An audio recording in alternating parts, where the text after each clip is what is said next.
So I will give the floor to Dr. Imad Chiti from AUB to present this first part. And I think Dr. Joesph Zeaiter also will continue along the same lines, but talk about the different applications. So Imad, the floor is yours. Hey, hello everyone. I'm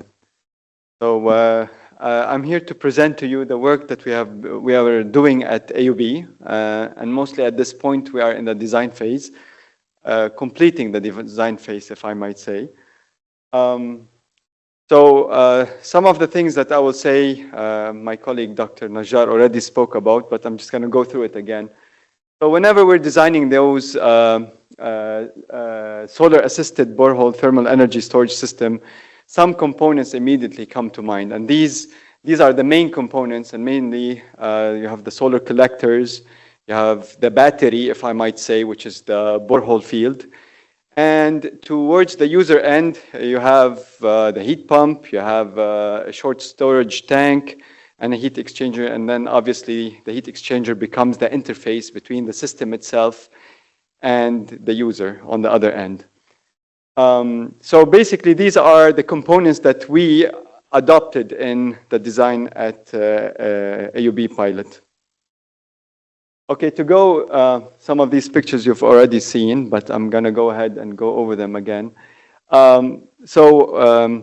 We have usually two cycles. So we have a charging cycle and a discharging cycle. The charging cycle happens during the summertime when we have abundance of heat and solar energy. And what happens is we collect, using the solar collectors, we collect these water and we pump them inside the borehole field, and we mainly go through the center. And we pick up the cooler water, hopefully, at a lesser temperature from the edges. So during the summer, we enter from the center and we leave from the edges. In the winter, we go backwards, so we reverse the direction. So we go from the edges with the colder water and we pick up hotter water from the center. And obviously there's a reason for that, is during summer, we want to make sure that we confine the heat as much as possible away from the edges, because this is where we lose the energy mostly. And a borehole is, you probably all know, but it's a hole where we have a heat exchanger in the form of a U-tube that goes in, and it's usually grouted. And I say usually because sometimes it could be water, but in most cases we use some kind of a grout in it. Okay, so when I was told to present our work at the pilot at AUB, we were asked to do it in a design kind of fashion. So I'm going to take you through a step-by-step how we thought about designing the system itself. So with every design, you begin with the user itself. So you go, you study the user, you see what's his need. So in our case, we have a building, a structure at AUB. It's called the Daniel Bliss Hall. It's a landmark. In fact, it's one of the older buildings at AUB, constructed in the 1900s. And it was later refurnished in the 1990, and now it houses the Faculty of Arts and Sciences. So the building is pretty old, and a footprint of it shows it's around 850 square meter, which is, it's not small, and it's 3-story high. To one end of the building, we have a mechanical room, which this helps us in the design. So I'm kind of focusing at different components that can aid us. So the mechanical room this is where they have all the chillers, the pumps, the heat exchangers that already exist. And it's a good place for us because we might make use of this space. Now, in regards to the heat need for Bliss Hall, we have a rough estimate of heating energy needed, around 100,000 kilowatt hours. Obviously, that's a lot for us as a pilot. Till now, currently, Bliss Hall is being heated using a steam-based heating system, which is generated by diesel. And what happens is the furnaces sits at one end, the boiler sits at one end of the campus, and they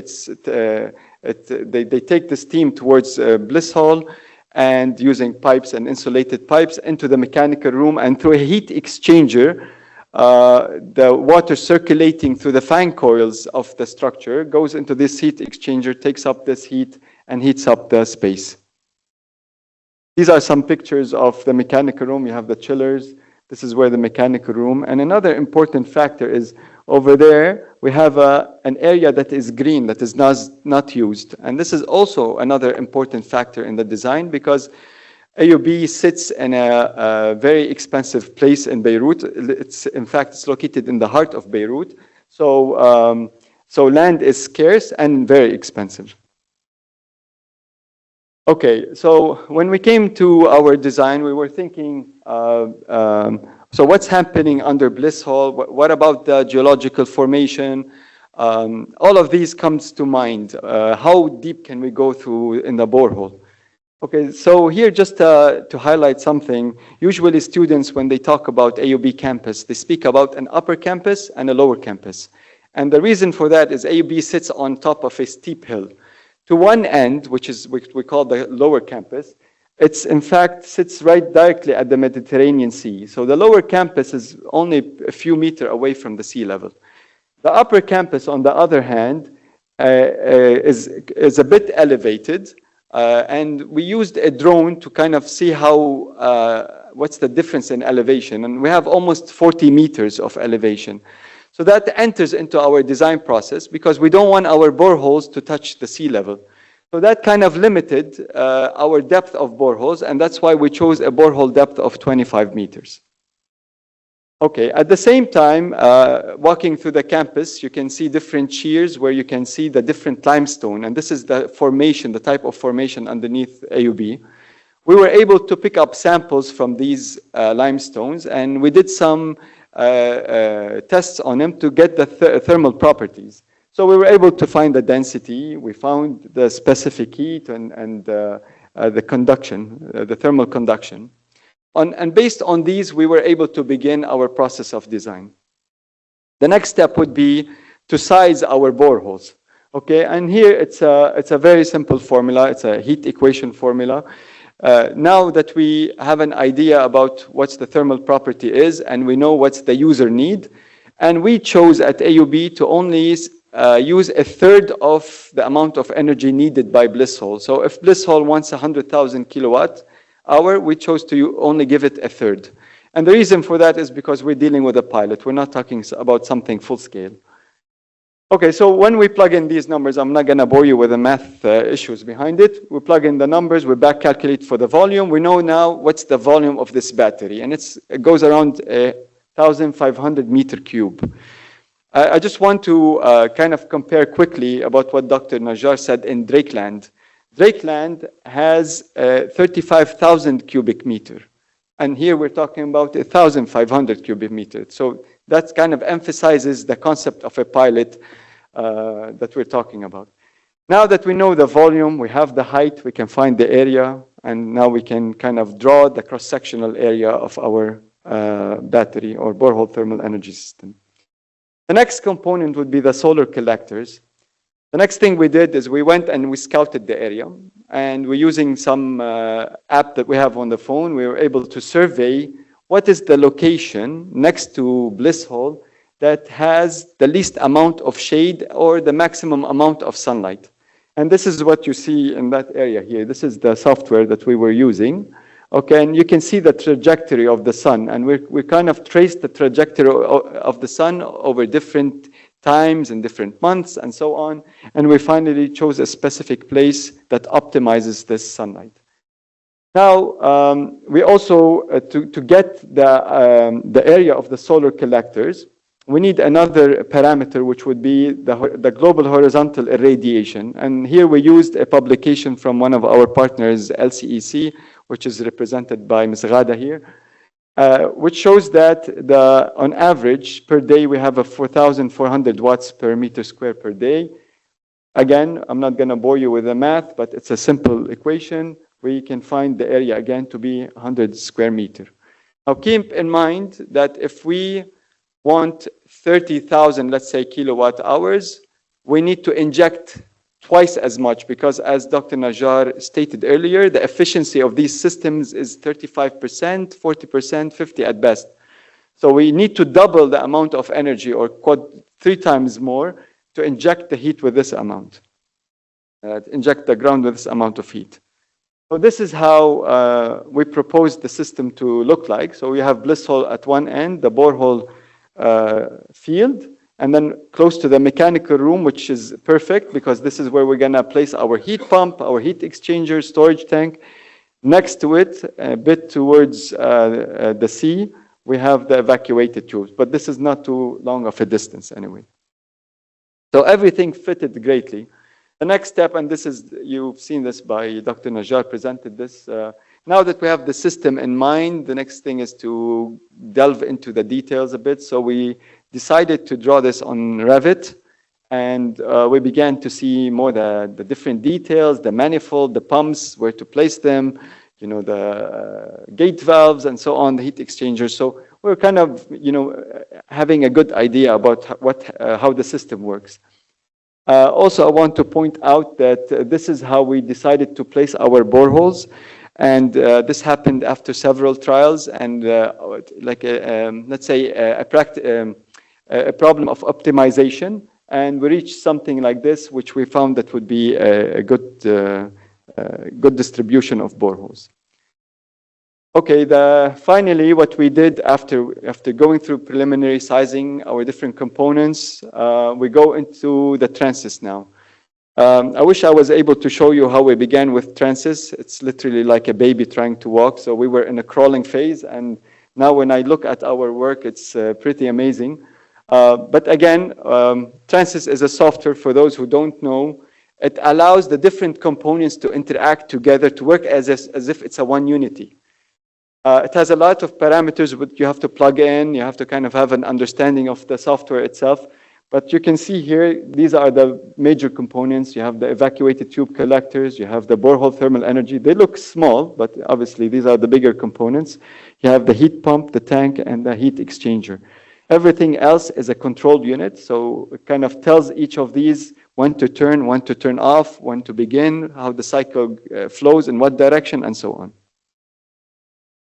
This is some of the results that we have now from transit itself. So what am I plotting here is the energy stored in the field itself, so in the battery. And along the y-axis, you have the energy, the kilowatt hours. Along the x-axis, you have time. So I cycled 3 times, and this is the amount of energy that we were able to store. Keep in mind, we began the problem by stating that I want 1/3 of 100,000 kilowatt hour. So that amounts up to 33,000, and we were able to store 35,000, which this is great. And you can see this is our sunny days. So we charge for 9 months, and then we harvest the energy again for 3 months. Then we charge, then we extract the energy, charge and extract 3 times. And you can see that with every charging cycle, you add more energy. Obviously, at a certain point, you plateau. So there will be no more charging anymore left. So here's another outcome also of transit, one of the results. Now, this shows you the temperature inside the borehole field. So the first one was an energy, now the temperature. I want to focus mostly on the temperature of the BTS and not the ETC temperature. You can see also for the first cycle, it's 54 degrees, then it goes up to 60, and then 62. And you can see the difference now dropped to 2 degrees versus looking at the first cycle, it's 6 degrees difference. Okay, now looking at the energy extracted and the energy injected and so on and all of these. So everything in blue is the amount of energy injected into the battery. Everything is red is how much the user was able to extract from it.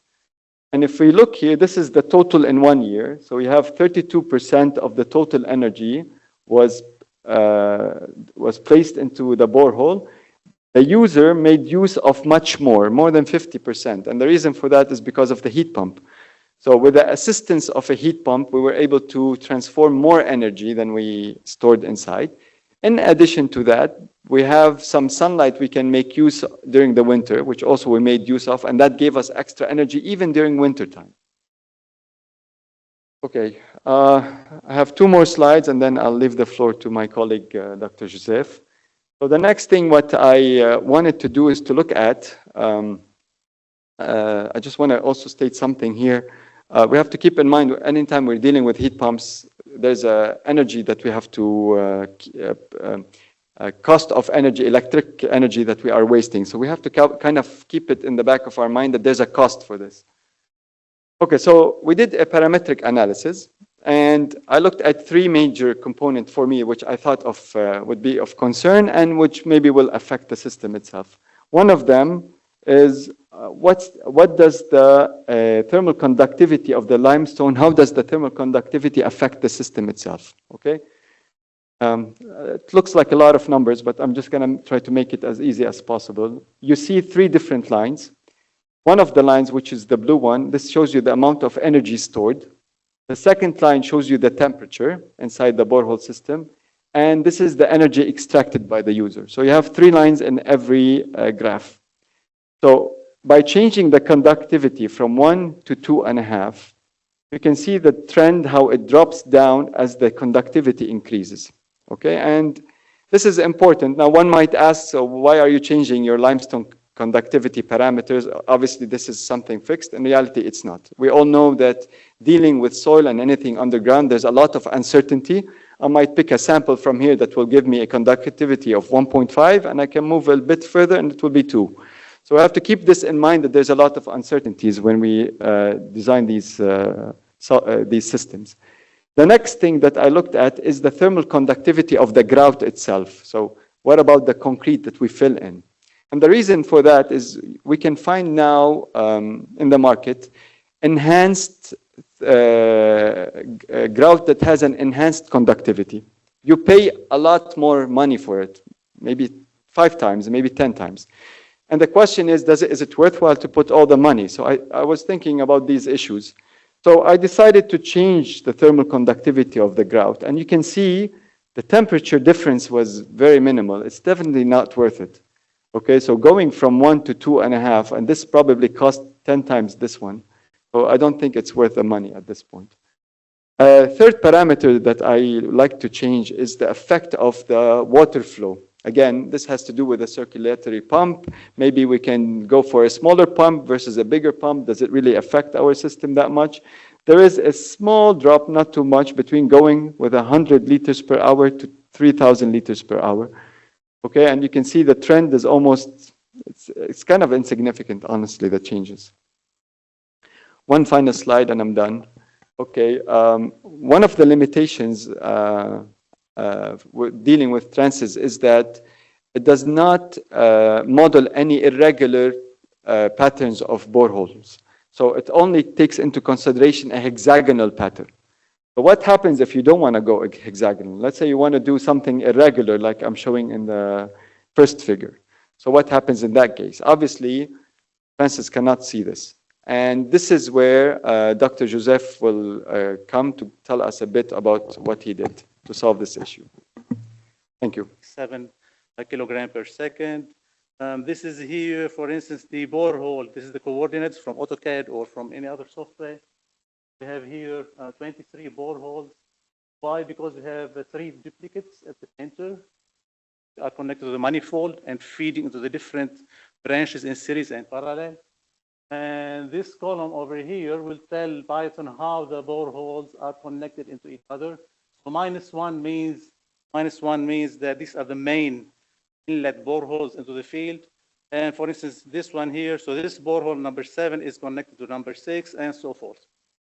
So this way we can change the connection, we can move the boreholes across the field, and we can manipulate as we wish, unlike trances where we are locked into a certain geometry. And this one here, this file is the weather data, obviously. So we have the temperature, the radiation, and we have the ETC. So we have the ETC model as well, so we can model how much solar energy is generated by the solar field. And this solar energy is then fed into the BTS system. Okay, so after running the simulation, so these are my results. What we did as well, so this is here, so we have the bore field is around 4 meters in radius or 8 meters in diameter. And as per Dr. Shadi, we assume that 1 meter far away from the furthest borehole. We're going to assume this is the battery size. So we end up with a 5-meter battery storage size, so around 2,000 meter cube of storage in that volume. So here it's, for example, it's showing us that for the first year, so the amount from the solar collector is around 88,000 kilowatt hour throughout the 9 months. And we are basically storing around 35,000.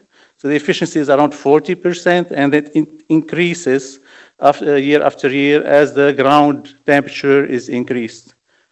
These are the temperatures of the fluid. So for instance, there's the BTS temperature is around 50 degrees the first year, that increases to 54 and so forth.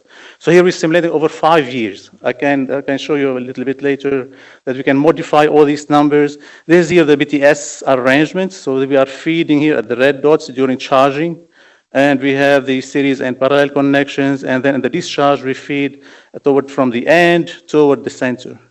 These are the profiles. So here is my injection and orange for charging, and the blue part is the 3 months of extraction. This is the plot here of the actual fluid, the ETC fluid temperature. So the temperature of the fluid coming out of the ETC and so forth.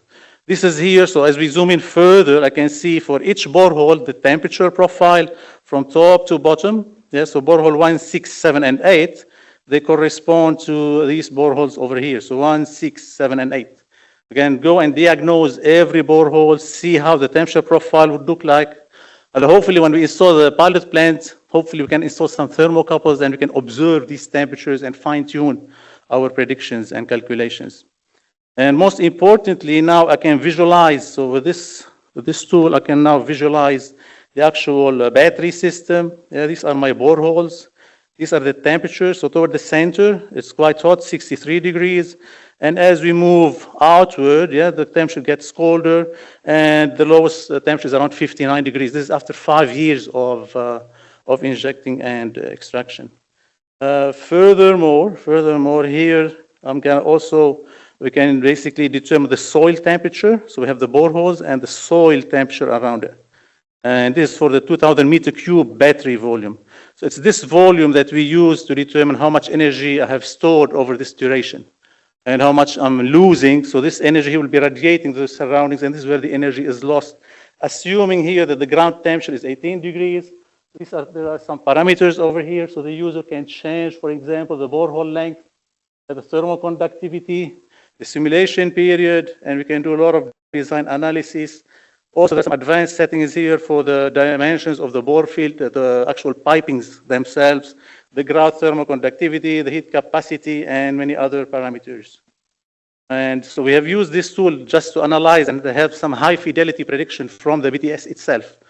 And the good thing about it as well is that we can integrate it with Transys. Because Transys is basically simulating the whole flow sheet of the plant involving heat pumps, buffer tanks, etc. And the BTS is also a Transys model which can be connected with Python just to have a more accurate representation, especially with different configurations and arrangements of the connections.